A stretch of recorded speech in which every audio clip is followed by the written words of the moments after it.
It's real simple. You got 2 more quarters and that's it. Now, most of you have been playing this game for 10 years. You got 2 more quarters, and after that, most of you will never play this game again as long as you live. I want you to take a moment,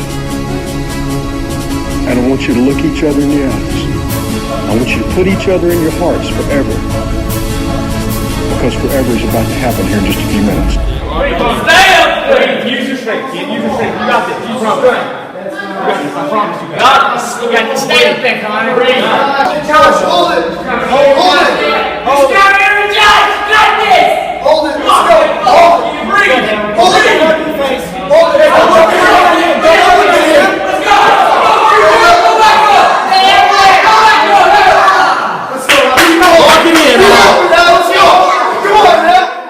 Now look me in the eyes and put your hand in mine. Forever's about to happen right here in this moment of time. So let's draw a line right here in the sand, and let it be said that on this very day is the day that we took a stand. Cause not just a game, it's more than a game. It's more than the hurt, it's more than the pain. It's more than the glory, it's more than the fame. This right here is about legacy, man, so it's bigger than me, it's bigger than us. We can lose sight in the midst of the fuss. Let's slow it down and take it in. Enjoy this moment, what's the rush? They wanted bad, but we wanted more. This is what we've been waiting for.